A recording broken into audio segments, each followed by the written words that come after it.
I would like to start out talking about how a tattoo is done. Make sure I'm pushing the right button. There's pretty much 3 layers of skin. There's the epidermis, dermis, and subdermis.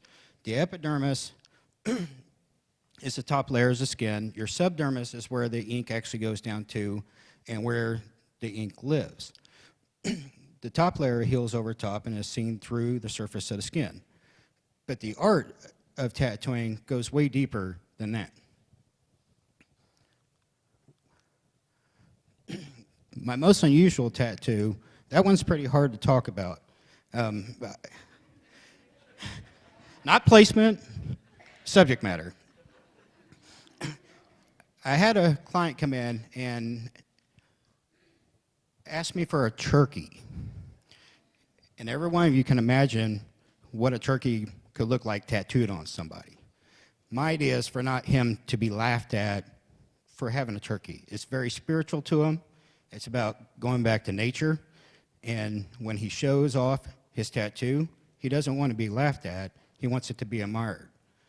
So that's my job, is to make it so people appreciate what it is that people are getting. So what you have imagined in your head and what I produce is this. So now I'd like to jump back a little bit in history of tattooing. Tattooing has started over 5,000 years ago, is our oldest example of tattoo, and that is the Iceman. And we believe his tattoos were done for medicinal purposes. He was mummified in the Otzi Mountains. We call him the Iceman, and he had over 50 tattoos. They believe his tattoos were in areas where you would have arthritis, and it was considered a form of healing, kind of like acupuncture. And now I would like to announce Chief White Wolf to come up and share us some information about Native American tattooing. So please welcome Assistant Curator of the Otto Georg Museum, Chief White Wolf.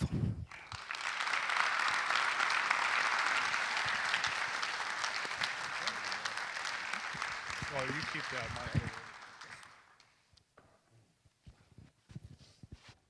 Good evening. Thank you, Dave. Dave and I just met last night. Yeah, we're best friends forever now. I'm so glad to be here tonight. I'm really honored to be here and take part of this Spirit and Place event. I want to thank the IMA. I want to thank the Spirit and Place Committee for having the foresight to put something like this together. And actually, I'm from Northern California. I'm from Mendocino County. I'm from Ukiah, which is where Lyle's from. And I never knew Lyle, because Lyle's older than I am, even though I grew up in Ukiah. And so I'm working on a motorcycle exhibit at the Untitled Chapter that opens in March called Steel Ponies. There's some flyers out there in the lobby. And I wanted to have a tattoo element to the motorcycle exhibit. So I said, hey, Lyle Tuttle lives in my town, and he's got the greatest collection in the world. Why don't I go talk to him? And so IMA heard I was going out to see Lyle and said, hey, White Wolf, while you're out there, yeah, sure, okay. That's how it all happened. So it's magic. It really is. And we've been all making connections since we all came together. So I just want to talk a little bit about Native Americans, not that guy, please. That was my evil twin brother, Black Coyote. Interestingly enough, we have a lot of historical images from early explorers and artists. You know, a lot of the artwork that happened in America were from exploring parties that had artists hired with them. And since there was no photography, whatever they painted was what they were seeing at the time. So we have great early images, even before Catlin hit the plains, of Native Americans with tattoos. So I did some research, and I found some cool images here, just so you guys get an idea that, you know, Native American culture here, indigenous cultures, were not unlike indigenous cultures all around the world. Tattooing was a part of many different tribal groups. It was done for various reasons. This is a Choctaw ball player, and you see that his legs are tattooed, and only the players had these tattoos. So it's like other cultures. You know, you were somebody special. You were a warrior. You were a chief. You were somebody of significance. And then, of course, what I found interesting when I was doing the research is that the anthropologist noted that different tribes had tattooing, but they didn't really get deep into why. So there's not, I haven't found any, unique or succinct work, scholarly work about Native Americans and tattoos. When you do the research on this, what you find is just a lot of general information. And there's not a lot of information that says, this design meant this, or this was for medicinal, or this represented that. And the anthropologists just made notations. Of course, they were interested more in material culture than anything else. That's a great image. This illustration I just showed you, where is it? That. And see the tattoos on that person. And then here's this person here, this chief, and he has the tattoos on him. And what you're seeing here, I haven't identified all the tribal groups, but it's far-ranging. This is a Northwest Coast person. He's probably a Tsimshian or Haida. So Northwest Coast people had tattoos. Plains people had tattoos. California, here's a early Choris image of California Indians.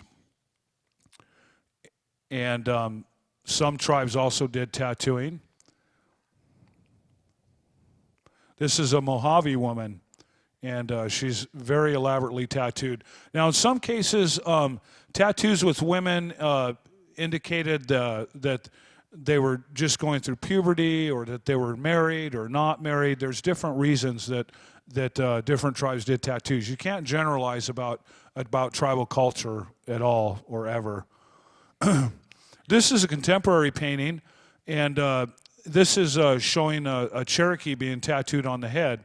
I know a Cherokee person named Ma Shu, who's one of the most traditional Cherokees that I know, and he has tattoos. And when I talk to him about his tattoos, he has a little bit more knowledge than most about why and why they're there. Part of the reason I wanted to show this is that we're not talking about Native American themed tattoos. Okay. I have a wolf here. Since I started doing the motorcycle exhibit, I've gotten 3 tattoos. And I haven't had one in like over 20 years, and they are kind of addicting. And the first one I got was when I saw Lyle, and I got Lyle's signature back here, I'm proud to say. The next one I got, I went to the Redwood Run and met the guy who gave me my first tattoo 30 years ago, who trained under Lyle. And I said, yeah, I got this 30 years ago by a guy in Santa Rosa. And he says, that was me. I'm Bert. And I said, well, Bert, we got to do this. So he gave me the wolf. Then I went to Sturgis and got this wolf. And now I'm thinking about getting some more. So there you go. The last shot here you see is, this is from a California artist, Lynn Risling, and I really like her work. And you see, this is a Yurok woman from Northern California with the 111, the 3 stripes on the chin. And an artist friend of mine, Elle Frank, who's a Southern California Indian, she has the 111 on her chin, and I know other women that have it as well.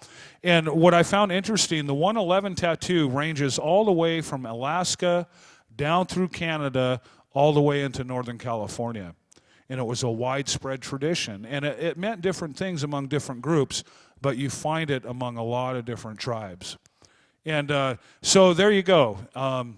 Tattooing was alive and well in Native America. And of course, after relocation and forced marches and cultures being squashed and people sent to boarding school, a lot of those traditions were just lost and are probably gone forever. So we may never know what all the symbolism meant or how important it was to those people.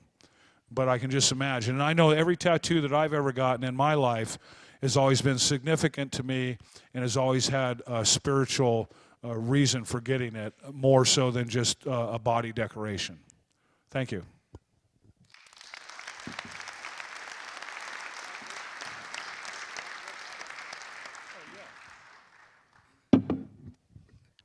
Does this one work? Okay.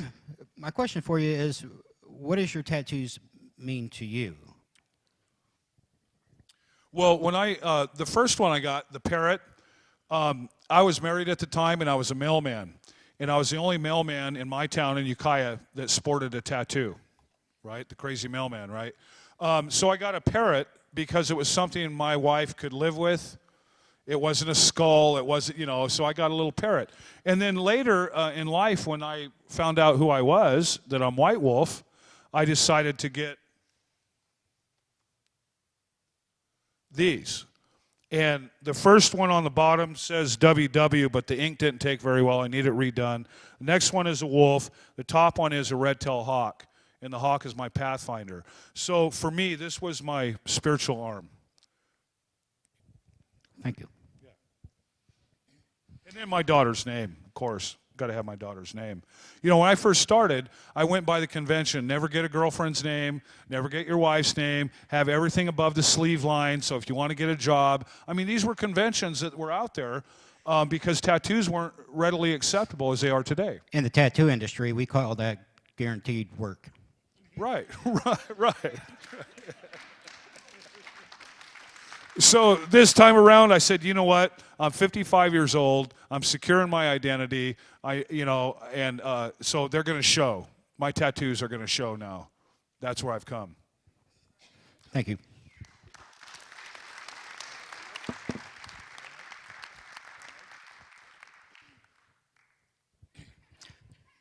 Now I'd like to introduce to you somebody that means a lot to me because of the knowledge that he has in tattoo history. The man, the myth, the legend, Lyle Tuttle.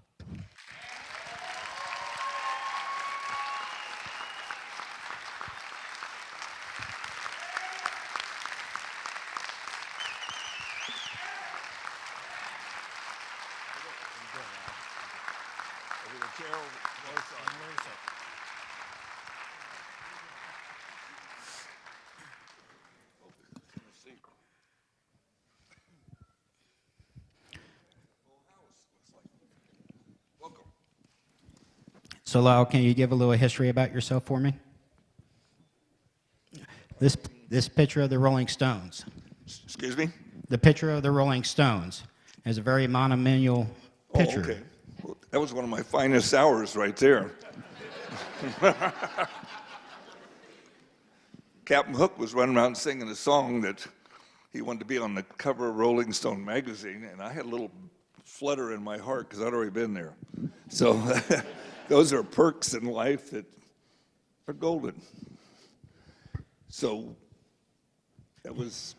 So where did it start at before this? How's that now? Where did it start at before this? Before the Rolling Stones? Tell me about... Well, your that was first just tattoo. part of a series of,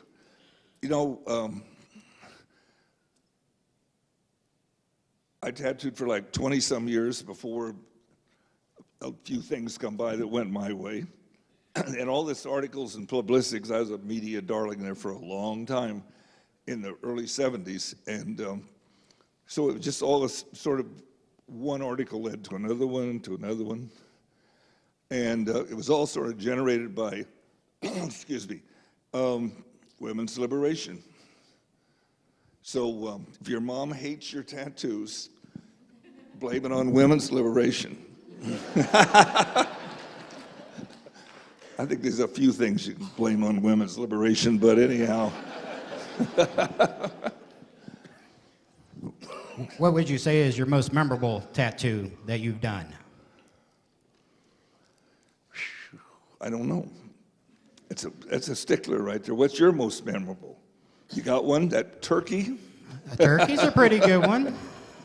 Tramp Okay. stamp? I never tattooed a turkey on anybody.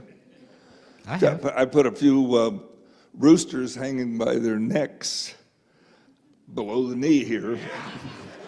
In fact, I used to have one, and then I had it covered up because I become sophisticated or something. Well, to change subjects on you a little bit, I'm very interested in electric tattooing. And, well, we'll go on to the next slide here. Thomas Edison was the inventor of the light bulb and a photograph machine, but he was also known for making a autograph machine. And the autograph machine is the base of electric tattoo machines today. Could you elaborate on that a little bit, Lyle? Well, I doubt if Edison would have just had a tizzy if he knew that it was going to be used for tattooing, because he was sort of straight-laced. But the Edison autographic printer, is what it was called, was patented in 1875 in England, the first one. And in 76, it was patented in America. And it was the first lightweight handheld device that could be used for tattooing, and it turned a rotary stroke into a reciprocating stroke. But it was made for cutting perf patterns. And perf patterns are paper patterns that they cut a whole bunch of little holes in, and they take a charcoal bag and lift the paper up, and you got the outline there. So that's what it was for. It was for perf pattern cuttings. So the stroke was, God damn it, talking too much today. There we go, thank you. Champagne? Vodka. Oh. So then in 1891, there was a fellow by the name of Samuel F. O'Reilly in New York City that did a redesign of the tube. And it had a long arm and a short arm, and it lengthened the stroke till it could be used for tattooing. Now, I don't know all the people when I came by, and I got around tattooing in 1946, but of the earlier tattoo artists back at the turn of the century, it was all gone by then, but of how the functionality of that machine, if it was worked well or not, but it was just like the rotaries that's becoming popular today now. You don't believe that there was ever one truly made, though, off the first tattoo patent Off the patent? of O'Reilly? Yeah. Well, there's patent drawings out there. There's patent drawings, but the actual physical machine. It says up in the left-hand top corner that there was no model submitted. And about that time, the patent office was realizing that they was setting themselves up for a lot of storage if they took a model in on each patent. So there was no model submitted, and I've only seen one photograph with an Edison autographic printer in a tattoo artist's hands, and that was Charlie Wagner, an early on Charlie Wagner, and that was probably in and around the time that Samuel F. O'Reilly come out. And how many Thomas Edison machines do you believe there was ever produced? Well, Edison was not a manufacturer, so he was a designer. He had more goddamn ideas than paper, that guy. And then what he did was he took the inventions of the age that was coming along, and then he'd combine them and augment them, and then he'd come up with his patents. Because like the phonograph, that was a combination of some other patents. I'm not taking nothing away from him, don't get me wrong, but that was sort of how that worked. So then the first tattoo machines were made off of doorbells. And tattoo machine is a sophisticated doorbell. And when it rings, it gets your attention. Let's talk a little bit about the spirituality of tattooing. I know you traveled to Samoa and got tattooed by the Maori. Is that correct? Maori? Well, the Maoris are in New Zealand. They're the ones that they tattoo their face. The Samoans put a tattoo on it that's called a pea. Pea. It's hard to say because you pull it, the word in and out. And a pea is a dress. So if you say, talking about the tattoo, and then you say he's got a dress on, it doesn't go over too good. And they all get the same design. So it's like a pair of pants, knees and up above the waist. So I was sitting there in San Francisco tattooing, and there was some big brown people that kept coming in all the time, and they'd be a wife and 2 or 3 kids, and then one day there was a family came in, and they had a guy that was their preacher, and they were all enamored by tattoos. They had a respect for tattooing, and I said, God, I got to go there someday because I'm back here. in a place where 3/4 of the people's got their nose turned up at tattoos, you know. And it wasn't always that way. It was because with the advent of the electric tattoo machine around the turn of the century, before that, the aristocracy in England and all those, well, Nicholas of Russia that was assassinated by the Bolsheviks, he was tattooed. That he was related to some of the English royalty. And so it wound up that then the electric machine came by, and Sutherland and McDonald and Tom O'Reilly and those guys, they were all tattooing by hand, and it was slower, more expensive and everything else. And so then the electric tattoo machine came by, and it lowered the price of tattooing. And of course, the aristocracy turned their nose up at it because they wouldn't want something that the blue collars was getting, you know. So that's where tattooing actually fell in disfavor. Explain to the audience how you think the first tattoo was done with the circle. But the first person that was ever tattooed was Adam from Adam and Eve. He had a big heart on his shoulder here with mom in it.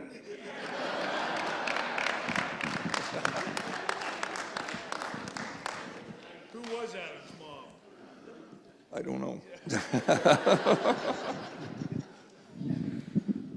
And what tattoo do you think Eve had? Who had? Eve. You know something I couldn't say because I admonished a couple of people that's going to be speaking here tonight, no bad language. But I just have never actually been able to dream up a tattoo to go on Eve. There's a Marine Corps colloquialism that's something about eat the apple. Anybody heard that? Any ex-jarheads in here? But then we go on down through the pages of history, and Jesus was tattooed. He had a cross here with "Born to Lose" written around it.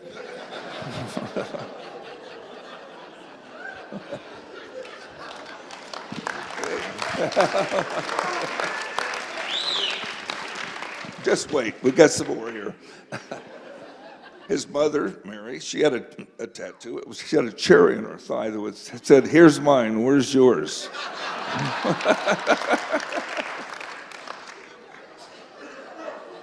And the father, Joseph, he had a tattoo. It was a skunk with "Nobody loves me" written around it. So tattoos go, way back and way before recorded history. When do you think it made the change from being just used for medicinal purpose of healing to a spiritual, personal image? Is it that? Well, Sometimes. well, here's what I don't know.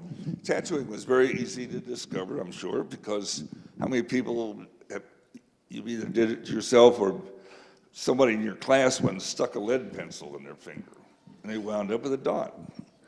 So the discovery of it didn't take rocket scientists, and then I guess it probably was high technology in those days, And then as time went on, they sophisticated their art form. Nobody knows where it was originated from. It probably was such a simple discovery that it originated in a lot of different places. The real oldest evidence is where it comes down through the Malaysian Peninsula and went on into Micronesia and Melanesia and Polynesia into the Pacific. But it's all conjecture. Well, to me, I kind of see the evolution happening because you see the New Zealand style, and to my understanding, it's actually literally carved out of the skin, and they put ash on it, and it scars and stains the skin. Well, that was the Maoris. Okay. That's one culture I know of. I don't know of any others, but there probably were. But as you get into Hawaii, it's done with needles and not near as deep, not near as severe, but you see the artwork all the way through time. Well, those Maoris were pretty heavy duty. They figured out how to get rid of wrinkles because that was the first place they went. They took those laugh lines out. And they used, it was it was made out of obsidian, but it was a chisel. And they just went right down and just cut a groove out, and then they made their poultice of some kind with a pigment. And one of the main ingredients was dog dew. Yeah. Yeah. And then they used the candle nut, which is a nut that they dry out and put it on a charcoal fire and put a coconut shell over it. And its soot will come up rising with the heat. Did you say dog do? Dog dew. Scientific word for... That was a shitty tattoo. I guess it was. They actually had, the Maoris had a funnel that was part of the rigmarole of their equipment. Your face would swell up so bad that to feed you, they'd have to feed you through this funnel. But then some of it, what the hell did they have to do? They had no time clocks to punch. I mean, everything was ceremony. They built a lot of stuff into everything. White Wolf was talking about coming from Northern California above San Francisco. Well, there's a book up there, Northern California Plants and the Indians' Use of Them, and in there is a formula for tattooing. What I think is most interesting is that one person looks at somebody, if they're in your tribe, you look at the tattoo as a sign of bravery or protection. And if you're not in the tribe, the tattoo is looked at as being feared. And it's interesting to me how one person can look at it one way and another person look at it another way, and it's the same tattoo. To me, that's very, very interesting. Well, it's like denominations. I mean, they're the same thing. They're looking at things in a different way. The Maori, their facial tattoos, and when they go into battle and they make those, they look very fierce. And I could see where other warring tribes would be very fearful of them just by the sight of them. Northwest Coast tribes, it was the same thing. Sometimes the tattoos, when the enemy saw them, it instilled fear in them. So that is interesting. We had a tattoo convention here in Indianapolis, right outside of Indianapolis, about a month ago. And I had a gentleman walk into the tattoo convention that stood out to me. His whole face was tattooed, but every bit of it had meaning to it. And I asked the gentleman why he did what he did. And he said that his grandfather was a shaman, and it all had meaning to it. And he literally was tattooed all the way across his mouth, underneath his chin, a straight line. And it was about speaking wisdom. And he tattooed his eyes, sockets and everything. And it's about seeing beyond the surface. The other one was on top of his head, he had these stripes. And the stripes had points to each end of it. And it's about expanding your mind. And then the final one were dots above his eyes. And it shows the tribe that you're the piercer of the tribe. To live life today, going through life wearing that, I didn't understand it. But when I talked to him and got to understand why he did it, it makes a lot of sense to me. And now I understand why he gone through life this way. And it's kind of ironic because he was in Vegas and they wouldn't let him into a casino because they couldn't identify who he was. There's another theory on that facial tattoo, around tattooing around the mouth. You have the 111 in California. Another theory on that is that they didn't want the white men running off with their women. And then they would want one that was tattooed. I don't know the name of the author, but there's a book that I read one time about that. It was about the facial tattooing around the mouth, and it was called the primal slime. And it was changing from amphibians into land creatures. That would be the first thing that would come up out of the water would be your mouth. I mean, to breathe, right, as you took on oxygen. And so the guy had a whole raft of theories on that. The primal slime.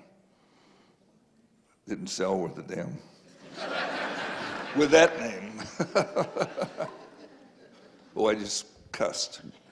Not supposed to do that. That's a quarter in the jar. Where's the jar? So next, guys, I think I would like to introduce Miss Junko Shimada. Junko was born in Japan and came to America and learned how to tattoo. She has very traditional tattoo work on her, and it all is beautiful. Please welcome Junie. I think Junie tattooed for it when she came here. I do.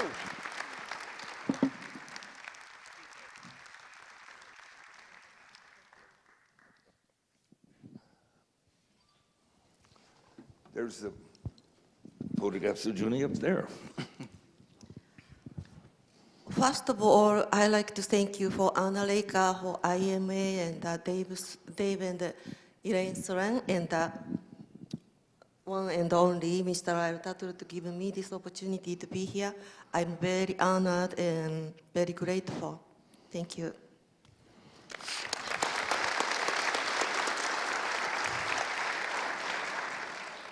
So, Junie, why did you get your first tattoo?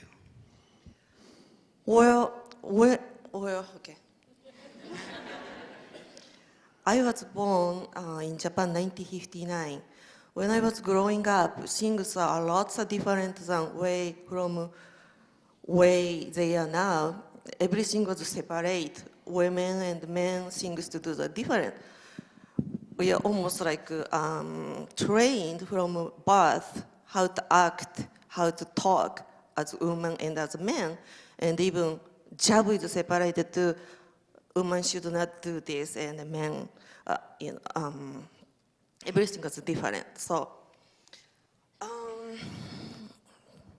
first time I saw tattooed men in the spring, spring gashiko, that's hot water coming, bathtub in the nature. So we went to travel with the family, and there's a guy was taking a bath or whatever.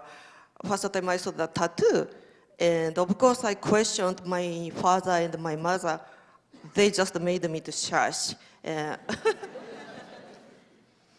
And after a couple of years later, I saw a movie called Lone Wolf. I'm sorry. Lone Dragon. It's a story of the Japanese tattoo artist helping other people. Also, he was a lone Yakuza member. The story was like really not just interesting, gave me so much shock, and I couldn't just forget that movie. And later I found out that was so much gave me influence for all my life till now. So I started collecting tattooed people's picture from magazine, whatever, when I see, age about 13, 14, and my mom find I was collecting those pictures. She was just accused me for, I had a friend of wears tattooed, and she told me tattooed people are bad, and bad people to get tattooed. And I was so confused because when I saw the movie, there's some bad guys in the movie, but this hero, a main guy in the movie, was tattooed but helping people, and just made me so confused, and just made me very curious into tattoo and tattooed people. So. Originally, I wanted to get the large dragon back piece, my back. It's a very beautiful piece of artwork on a very beautiful woman. Thank you. You're welcome.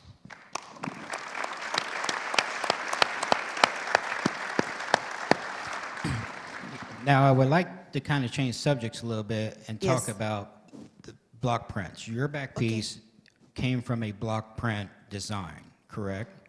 Yes, artist name called Yoshioka Tsukiyoshi. Actually, some piece have this museum.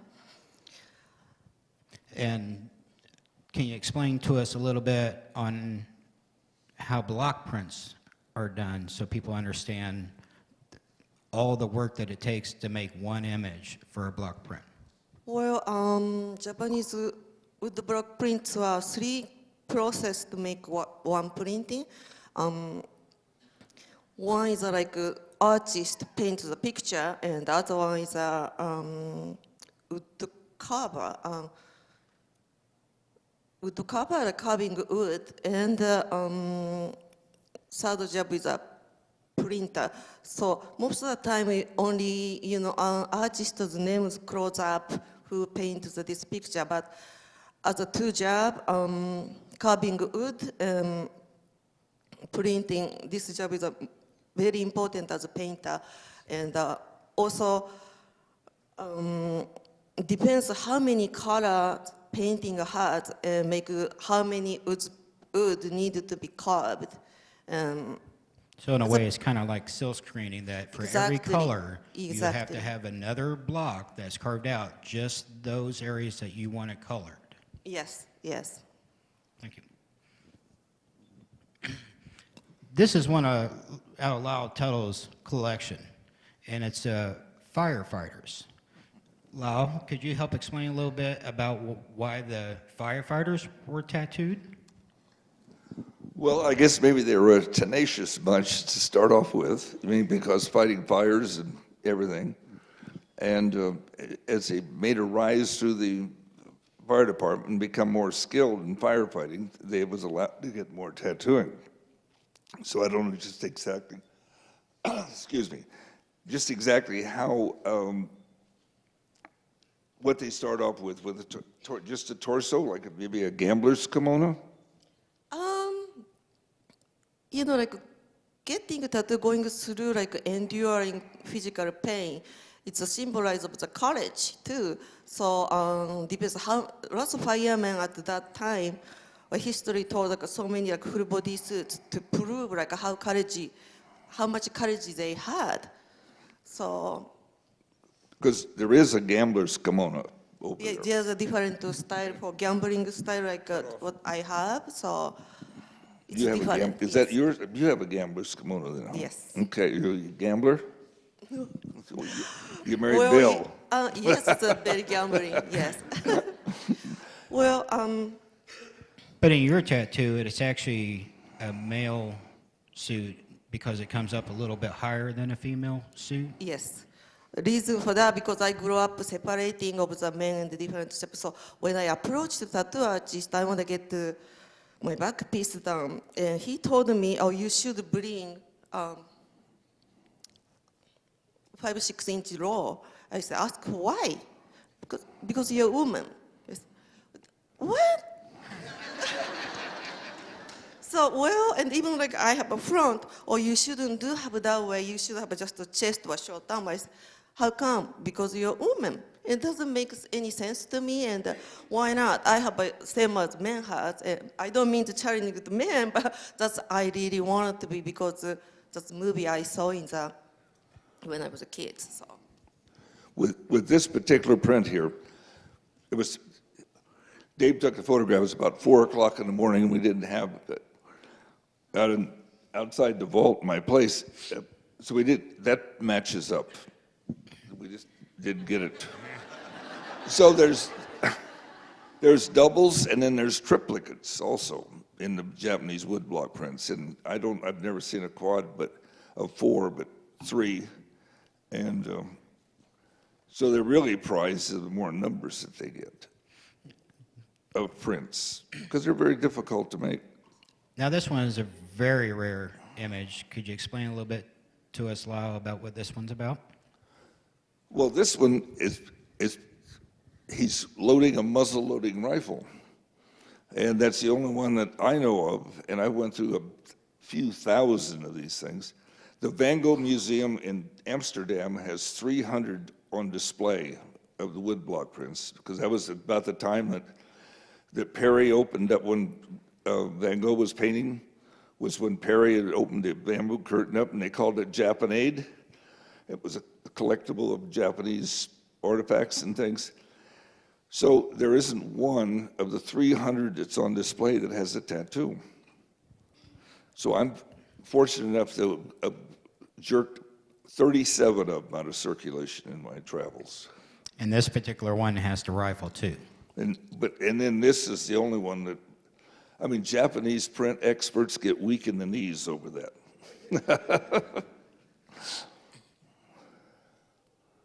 Now this is the one that the art museum owns.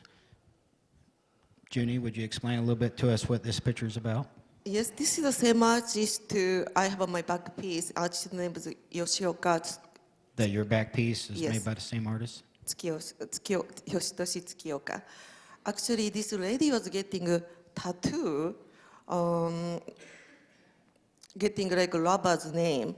And the title that we have, like, I say 3 important processes with the printing. It's like artist's name, and very important have a middle, like where they, who print, and also carver's name. And the top of the saying that title of this printing and the short writing called Japanese hentai gana, usually called kana, but hentai gana means like stylize the writing of home, and actually we don't use anymore, but explain impression of the she's getting tattoo. So saying itaso means like looks painful. So it's about expression. This artist did a series of women, is that correct? Yes. And different expressions of women, and this one happened to be of pain. Yes. Correct. I'm going to go back one photo here, maybe. They also made bed pillow books, the wood block prints, but they were a little naughty. Well, I've seen a couple of art those. form, and so anyhow, wound up. I don't know if we got down through the and got to the pillow prints, but I was fortunate enough to be able to jerk a few of those out of circulation too. Yeah, I got to see a couple of those too. To me, the big thing is that to do a block print like this, you have to have reference. So the artist had to be very close to what the image is that he's producing. So this particular artist was very much, you have to have reference material. So you have to know your subject matter. And to me, that's what makes this piece so interesting, is the person that did the actual block print knew this gentleman very well to be able to come up with an image like this. And that fascinates me, to be that person in time, to be that close to get an image like this. Well, in Junie's case, the stencil, you made a stencil from the image off the block print that was applied to your back for the tattooing? When I got the tattoo? Yes. Oh, this artist just draw very simple circle for my back for head and the foot where the art, and look at the picture of the next to it, and he just tattooed. That was amazing. So it was just freehand. Yes. Amazing. They get tattooed for stories, because when I'm in Japan, they'll say, "Oh, I got tattooed for a story." You got tattooed for memories, because my tattoos are just stickers on my luggage. You know, well, that's just the way I feel about them. You know, it's just they're memories, and they appreciate that. I thought yours was a Superman suit. It is my cosmic Superman suit, but I got to give it up because there's no damn phone booths left anymore.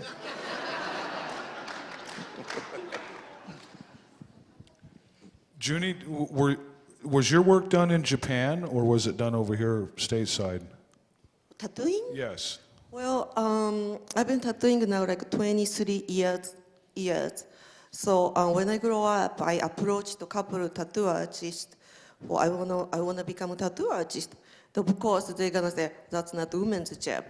I'm talking about like late 70s, and time is now changed. There are so many women artists right now in Japan. But when I was grow up, totally different. Then I didn't give up, but that's the way it was. And I knew it's a way living at the time. Always I was questioning my mind. It's not just wasn't me. And 1987, I came to National Tattoo Convention to San Diego, and I met my husband, Bill Salmon. He's sitting right there. So he's the first person that told me I can make my dream come true. And that was, I felt someone hit my hammers because so many years I just, what am I gonna do, what can I do? Then he just simply, and I told her, why you don't wanna be, why you gave up? Oh, I didn't give up, just I'm a woman. He started just laughing at me so hard. Who told you that's such a nonsense? Oh, are you telling me I can be tattoo artist? And he goes, of course, only you don't give up. So he gave me the opportunity to make my own life, to become my dream come true. Thank you.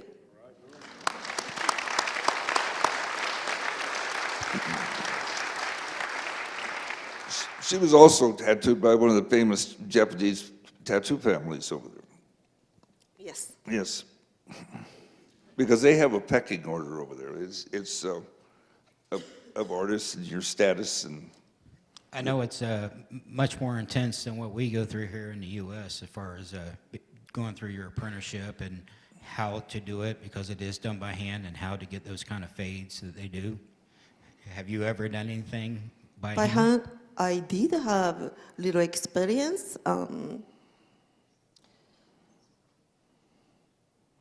When I already decided to come, made a trip to United States and to see Bill to start tattooing, all of a sudden, last tattoo artist I met, he told me, why are you going to United States? I'm gonna learn tattooing. No one teaching me here. And he told me, oh, I'll teach you. What? That was already 1987, but I already made my mind come to here, and he told me, before I cross the country, why don't you have a little experience of Japanese traditional tattoo? What feel like? And he gave me the tour. He gave me one practice. He has all lines done, and till you day leave, as much as you want, practice this guy. So I did. I was so excited to. And he told me, so you've been getting so many years of tattoo, you know how. I'm not gonna show you how to do. Just to do it. So I was so grateful for that, and I just almost tried to go every day, to even like 30 minutes, 40 minutes. Then one day I show up there. There's no practice there. Oh, what's happened to him?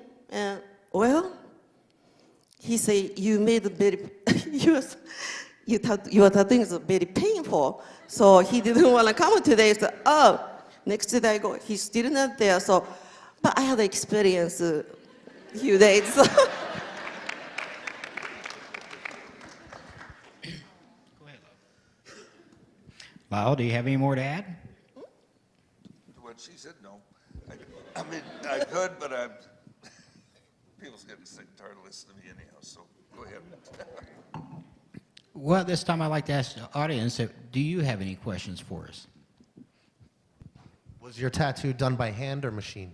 Both. I had a couple artists to be done, but what front piece was all hand drawing and tattoo by all hand.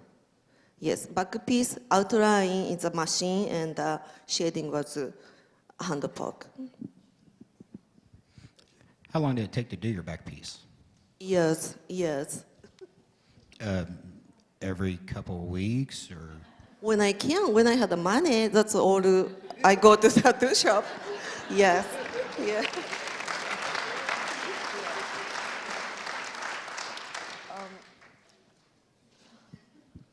So like I like to say about the tattooing. When I'm getting a tattoo, what I found out, especially when I started tattoo also, I was almost giving up my life. And getting through for tattoo gave me a big courage to live and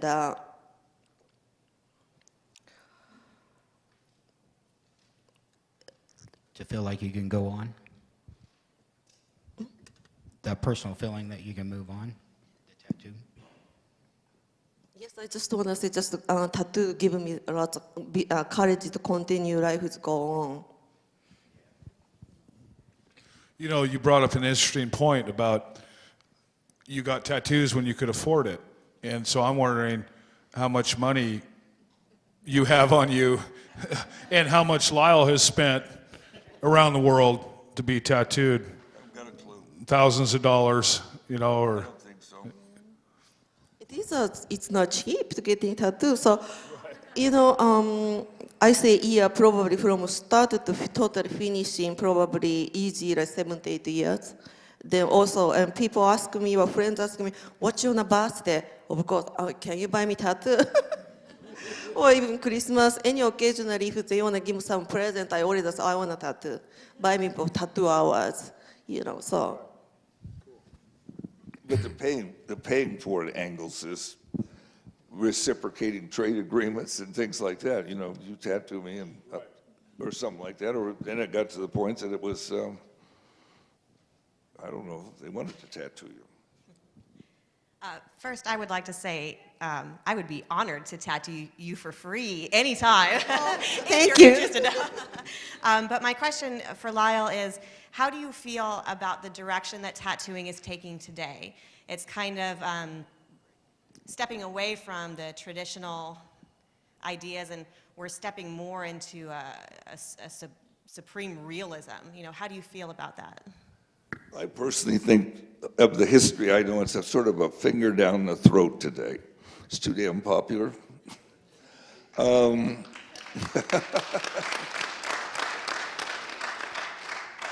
got my first tattoo in 1946, and I started tattooing professionally in 49.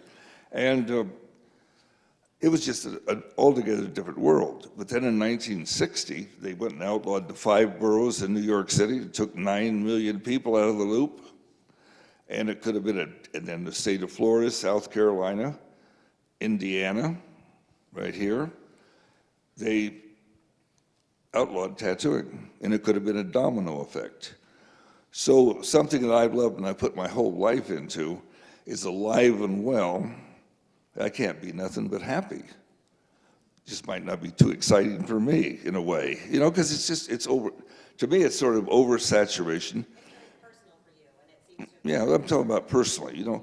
But there was so many of them the old tattoo artists, God, they were characters. I mean, real characters. And they didn't really make their full livelihood. Some of them had full-time jobs that you hear all the time, like Brooklyn Joe Lieber and Pop Eddie and people like that. Or they had sidelines, like abortions, bootlegging. Now that was charming. And I'm sure there's... And I'm sure there's as many characters out there today as there was then, but you can't see the forest for the trees. Thank you, Dave. I'd like to ask any of you, before you became tattoo artists, were you just artists and decided to use tattooing and the skin as your medium, or did you know a long time ago you wanted to stick little holes in people? I wanted to make a living being an artist. I was doing murals, and some friends saw the murals I was doing and asked me to buy some equipment and tattoo them. And it was foolish, but I wouldn't be here today if I didn't do it.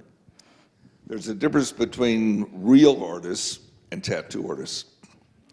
Now, a real artist got to dream up the concept. He's got to go buy the material, put it on the canvas, then he's got to put it in a portfolio and carry it all over town, and hope that somebody will hang it on the wall and give him a cheap wine and beer party, and somebody buys it. Now that's a real artist. They come in and give tattoo artists deposits.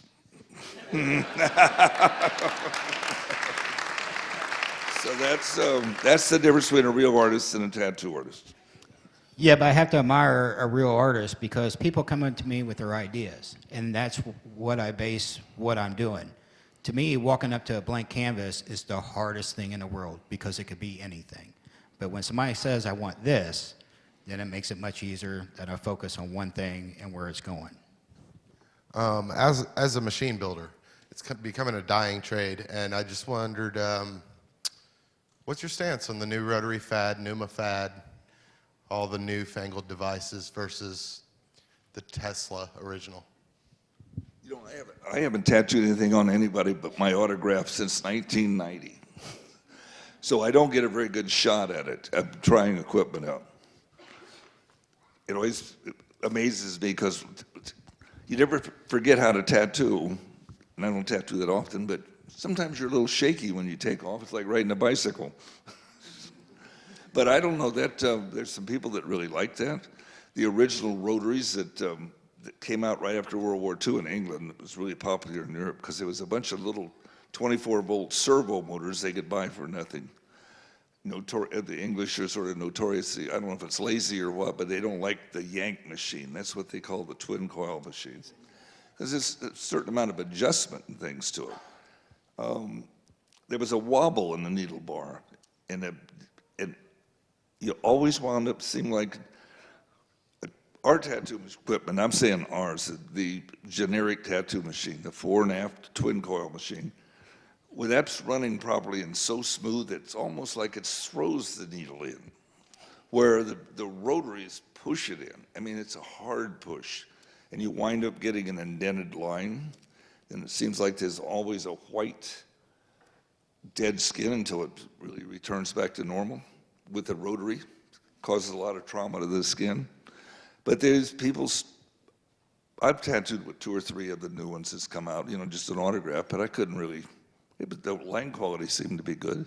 But it's like driving a truck and you can't hear the engine. So that's something you can get used to. This tattoo on my left arm I got in Sturgis was done by a 20-year-old. I was impressed with him because he knew who Lyle Tuttle was. I thought that was cool. But he used a pneumatic machine, and I had never been worked on with a pneumatic machine, and I didn't like how it healed. It healed longer, it scabbed up worse, and I didn't think it laid the ink down as evenly as a rotary. Now, me personally, I use a rotary machine. Rotary machines have evolutionized too over time, and they finally figure out a way that it doesn't shred the skin. It's very precision. They're able to make them lighter, and I like the theory behind it. And I love my coil machines, but I use a rotary machine. I collect my coil The old machine. sophisticated doorbell. Here's the question. I wondered if the panel could speak to the relationship between piercing, body piercing, and tattooing. When people start screwing around with their body, they just look for new avenues. You go in and get a tattoo, now you want to get pierced. Then after you got pierced, then you want to get a brand. And then it gets into digital mutilation, meaning cutting off tips of fingers and things. And all this stuff's going on out here in the big old bad world. And so I get a chance to see all of it because I do about 25 conventions a year. And so that's what I think it is. You just start monkeying with yourself, you want to continue. But it doesn't have any correlation between piercing and tattooing. I've never had piercing shop connected with my shop. Didn't get any applause over that. People, I guess, don't agree with me. There's more revenues in some studios raised from piercing than tattooing. I was wondering if the panel could speak on the difference in how aftercare has changed over the years on our tattoos, being as they've got all these newfangled aftercare products out here. Was that directed to you, to me, or? We're going to start with you. How did they take care of tattoos back in your time? Well, when I started tattooing, we was working out of a sponge and bucket. You've heard about the sponge and bucket days? I warmly call it the good old days. when we went over and started doing individual steam sterilization and getting away from the community ink pot, the crust or the scab minimized. And I think it was from all that bacteria and everything in that bucket having an orgy in there. So it did minimize. Now you can't, tattoos don't even have a crust or anything, you know, and picking scabs was a lot of fun. I've picked acres of them, you know, and it's, there was a difference, and there is a difference. In the aftercare, I can't really, I used to tell people, you take the bandage off, throw it away, wash it with soap and cold water in 2 hours, and go about your business. But I just can't answer it. If there's, you're an active tattoo artist. What is it like? Do you use aftercare, Jenny? Well, now we do, but when I was getting a tattoo, artist told me just to go take a hot bath, deep in yourself till you don't feel any pain. That was not easy, but then after bath, just dry healing. It's no cream though, just dry healing. Backcitration is a no-no. To me, there's two ways the body heals. It either heals from the top down and holds the color in, or it heals from the bottom up and forces the color out. Must have been talking to the same guy I was talking to. When you heal from the top down, it holds more color in than heal from the bottom up. But naturally, the body wants to heal from the bottom up. And to me, the way I explain how to heal a tattoo is to wash it within an hour or two, pat it completely dry. What you're putting on your tattoo is not so much for the healing, but to moisturize the skin, so it rejuvenates itself a little faster. Your body's what heals your tattoo, not what you put on it. So by caking a bunch of stuff on there, you're actually hurting your tattoo more than you're helping your tattoo and keeping that an open wound instead of scabbing over and being a natural healing process. Got a question over here? If I remember correctly, Lyle, when you autographed me and you were done, you said Band-Aids are for pussies. And I said, okay, no Band-Aid. But, you know, as far as healing, I don't know what it is about people that, I mean, who doesn't like to pick at their scab, right? We all do it. And as hard as I tried not to, I did, and I lost the eye on this wolf because he had gone really deep when he put the pupil in and everything, and I picked it and I lost it. And my first one, I took a shower too soon, and I think I lost some of the color when I took a shower. I'll tell people all the time, don't scratch it, smack it, and smack it like you like it. And never tell them what not to do, because they'll run right out and do it. Well, they'll go ask the guy at the bar before they'll listen to me anyways. Right. And if it doesn't turn out good, you can say, well, he was as drunk as I was. Do we have another question, Ann? Lyle, in 1975 and 1984, you brought us the Frisco Flyer machine. My question is, can we expect to see at least one more run of those? I don't think so. I get tired of repetition. I'm not a factory or anything. And so I like to design tattoo machines, and I don't think there's, I don't know, probably no more than 25 of each of those machines. I don't know if everybody's familiar with the machine that I designed, but it has a wing on the side, and the rear spring seat's an eagle's head, and got claw feet on it. The last two of those sold between two collectors. One was $4,800, and the other was $5,000. So I'm not going to jump in. I'm going to make one of each of my models because the museum doesn't have any, and give them to the museum. But still, it's going to be tug and a pull because I've done it before. Lyle's a tinkerer too, and he still builds machines. Yeah, but designing, that's a lot of fun, you know. But everybody gets in the tattoo business is going to reinvent a mousetrap. That machine, that 4.5, I call it also a generic machine that everybody uses, or most everybody uses, is the most perfect piece of equipment that was ever designed. It's been running for over 100 years. It'll do anything that you wanted to do. You could go out and bust up asphalt in the street with it by adjusting it, or you could tattoo a fly's eyelid. So it's a great piece of, and what other piece of equipment that is out in the world today things get obsoleted so quick. But that machine sitting there right now, there's just thousands of them buzzing around the world.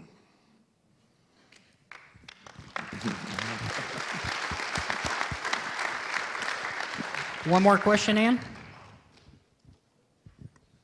I have to explain to my mother, who was a former Dominican nun, why I want more tattoos.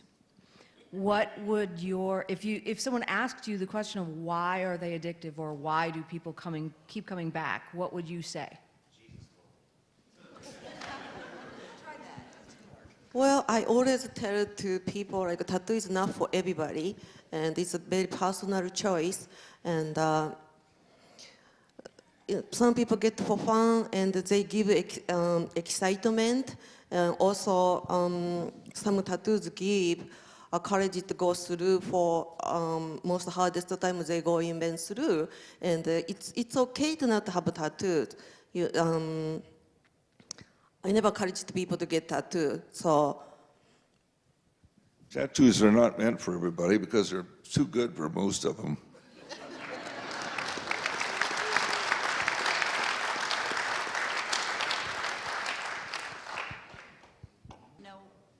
I want to know where the word tattoo came from. Polynesian word. Two Polynesian words are used actively in our language, and one of them is tattoo and the other one is taboo. And a French explorer by the name of Bougainville wrote in his diary the word tatau, which means to strike. And so it wound up that Captain Cook was published first, and everybody knows that the guy that gets published first is credited with it.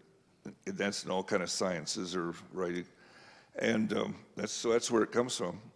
There is a bugle call that's blown 15 minutes before taps, which is a return to quarters that's named tattoo also.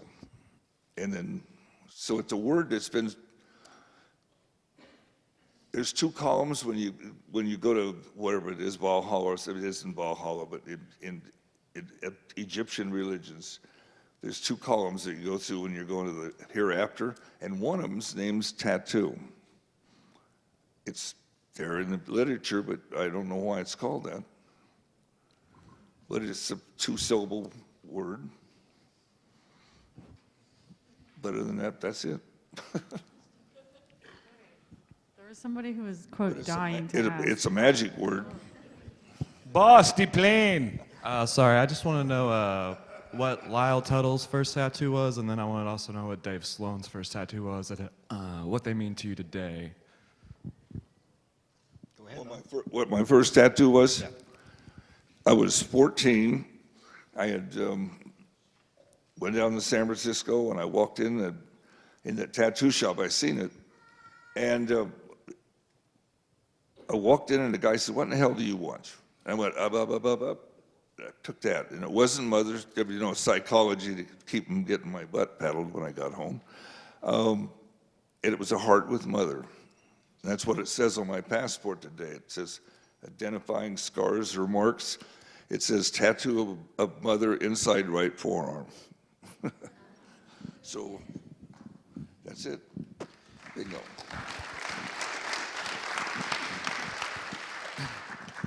My first tattoo, I was doing heavy equipment operating, and we had worked all night long, and my cousin had a couple tattoos, and he's like, "Hey, Dave, after work, gonna go get tattooed. Want to go?"